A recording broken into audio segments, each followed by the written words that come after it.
gâte, permettez l'expression, que je lui dois la soumission. Mais c'est parce que Dieu veut que je sois soumise que je dois la soumission à mon homme, peu importe sa taille, peu importe sa nature, peu importe ce qu'il est. Je te dois la soumission parce que c'est la volonté de Dieu. Amen, frère. Non, il n'y a pas facilement des amen. Donc ce n'est pas une affaire où je choisis des périodicités pour être soumise. Non. C'est comme même l'amour. Je ne choisis pas le moment pour aimer parce que c'est un commandement divin. Et justement, Maman Ashley a apostrophé cette question d'amour dans 1 Corinthiens chapitre 13. À partir du verset 1er, l'apôtre Paul en parle. Il dit, même quand je ferai descendre du ciel les branches de feu, des palmes avec le feu, si je n'ai pas d'amour, ça ne sert absolument à rien. Il dit, même quand je parlerai, si possible, le langage des anges, si je n'ai pas d'amour, ça ne sert absolument à rien. Alors combien parmi nous n'ont-ils pas jusqu'à ce jour exercé sans amour? Et la Bible dit c'est une cymbale. L'œuvre qu'on pose sans amour est comme une cymbale qui retentit. Ça signifie que c'est des gloires vaines que nous avons cherchées depuis longtemps parce qu'on a posé des actions sans amour, très souvent. Donc, frères et sœurs, la reconnaissance. La reconnaissance. J'ai vu ces lépreux que Jésus a guéri, un seul là est revenu. La reconnaissance.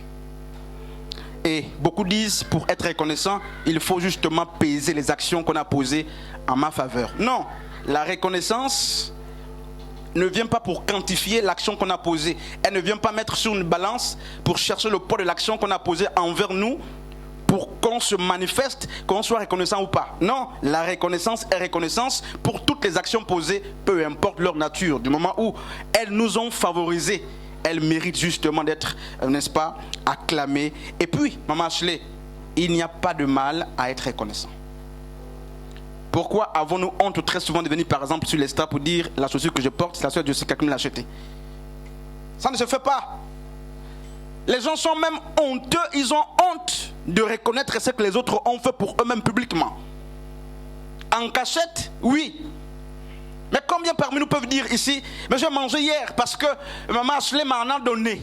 Ça ne passe plus. Ou que la veste que vous voyez avec laquelle je suis, mais c'est Violette qui me l'a achetée.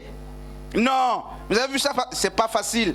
Parce que, mais en fait, il semble que l'esprit de reconnaissance disparaît. L'homme il aime l'ego. L'homme, le cœur de l'homme, la Bible dit, le cœur de l'homme est tortueux. L'homme est méchant. L'homme est mauvais. Il semble qu'être reconnaissant devient justement une activité très forte, comme demander pardon. Dire que je suis reconnaissant envers X soeur, X frère, ça pèse. Pourquoi ça pèse? C'est dur, il semble. Frères et sœurs, que Dieu nous aide. J'aimerais justement qu'on lise, je parle d'un texte, 1 Samuel, 2 Samuel chapitre 15. Je vais finir par là.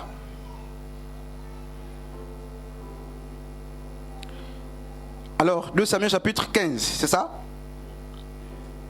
Et à partir du verset 30 jusqu'à 37, si vous voulez. Il y a une chose justement que j'aimerais toucher. En quelques secondes ou quelques minutes, je vais finir. Alors, pour faire l'économie de détails, je vais juste commenter le texte. Il y a 3 noms essentiels que j'ai envie de retenir. Pour ceux qui lisent, on va travailler ensemble. Il y a David. Il y a qui d'autre? Il y a Achitophel. Il y a Absalom. Si vous voulez, on va aller au-delà de 3 noms. Donc je disais, il y a David. Il y a Achitophel. Il y a Absalom et Hushai. Il y a 4 personnes. Alors qu'est-ce qui se passe? Nous sommes dans une phase où le péché de David est en train de se manifester. Parce que Dieu avait promis à David qu'il devait, n'est-ce pas, renverser sa maison pour avoir pris la femme d'Uri et pour avoir tué Uri. Dieu avait promis à David qu'un désordre devait arriver dans sa maison. On a vu l'inceste, on a vu l'instabilité du royaume. Alors ici, il y a Absalom, un des fils de David, qui a comploté justement pour renverser ou détrôner le père. Et la Bible nous fait comprendre justement qu'il a gagné en popularité, Absalom. Et homme de Dieu, alors qu'il a gagné en popularité, il a réussi même à traîner avec lui plusieurs personnes qui étaient même du camp du roi David, parmi lesquelles apparaît justement Achitophel. J'aime ce nom depuis hier. Je ne sais pas si vous avez déjà lu cette histoire, maman Ashley, maman Astrid, pasteur Frédéric, maman Jessica, vous connaissez cette histoire? Achitophel était le maître de l'administration justement de David. C'était le sage, l'homme, semble-t-il, le plus avancé en sagesse. La Bible dit justement d'Achitophel que ses conseils étaient comme les conseils de Dieu. Et en fait, au lieu de prier très souvent, on allait demander à Achitophel des conseils. Et il gagnait justement en popularité à cause de son niveau justement de sagesse. Et que se passe-t-il? Absalom veut détrôner le père. Il a pu séduire Achitophel. Et qu'est-ce qui se passe? Alors, pour ceux qui ont lu ou qui sont en train de lire, quelle est l'attitude de David lorsqu'on lui dit Achitophel est du côté d'Absalom? Comment est-ce qu'il réagit?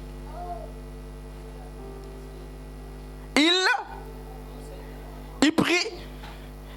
Écoutez, mon frère, on dit à David que Achitophel est du côté d'Absalom.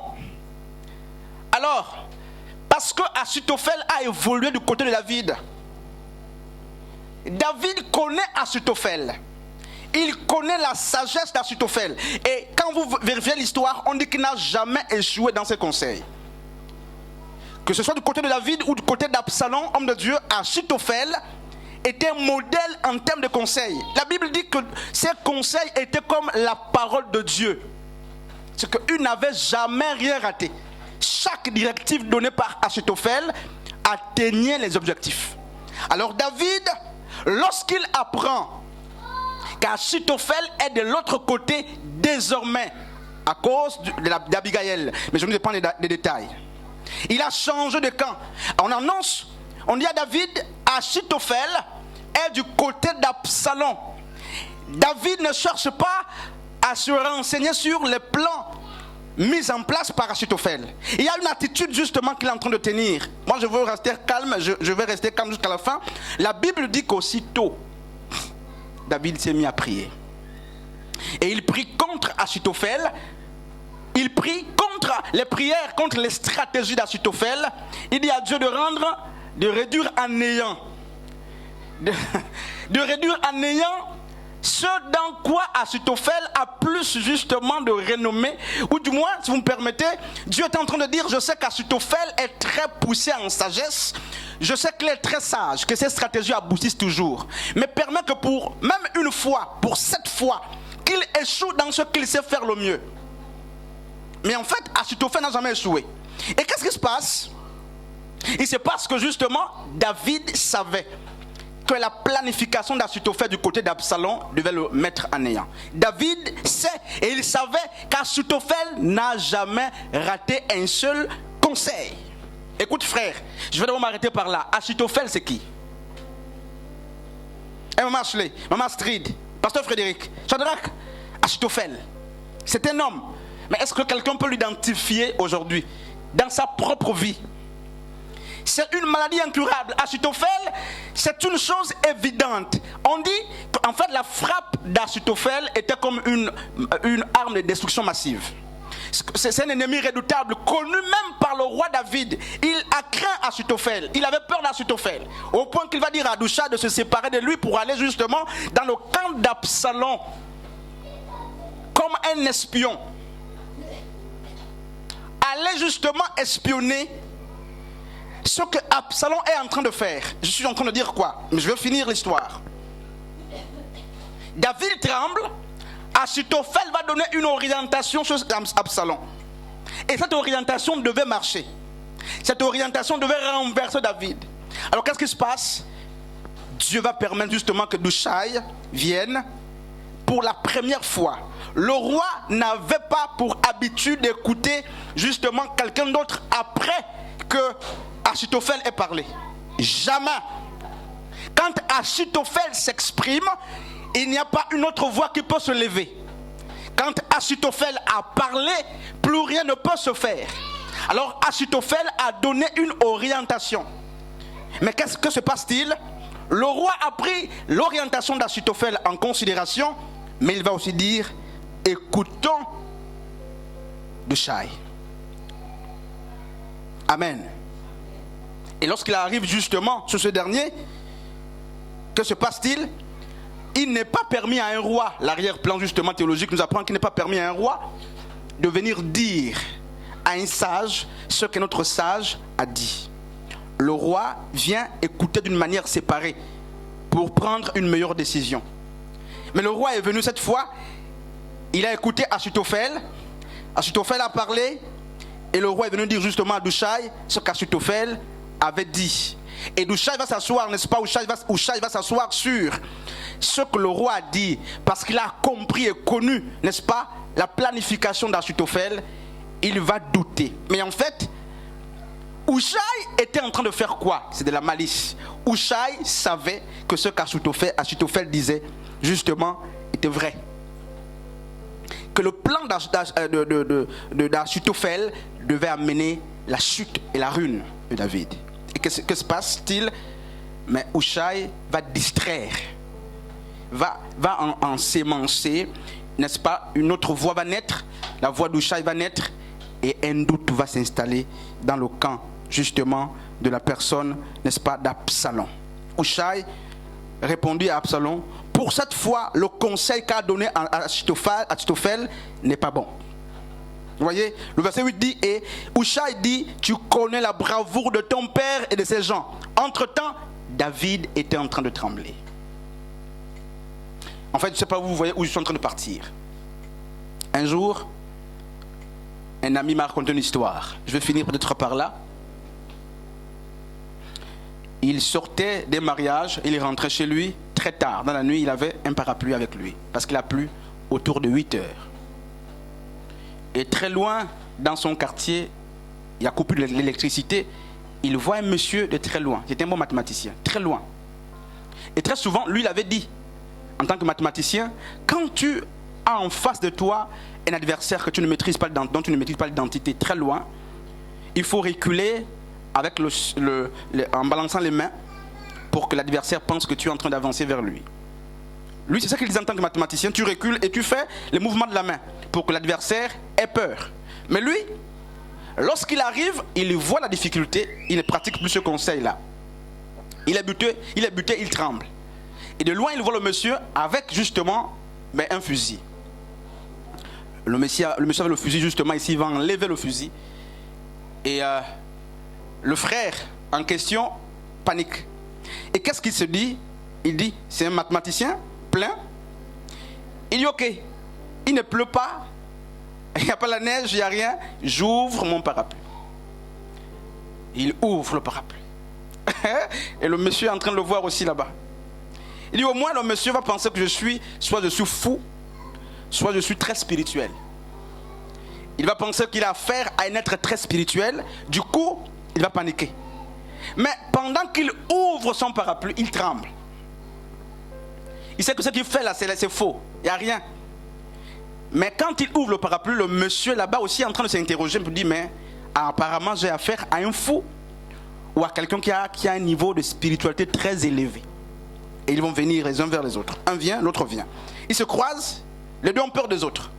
L'autre a peur du fusil, et l'autre a peur justement du fait que quelqu'un ouvre le parapluie, il ne fait pas chaud, il n'y a pas la pluie, tu ouvres le parapluie à 23 heures.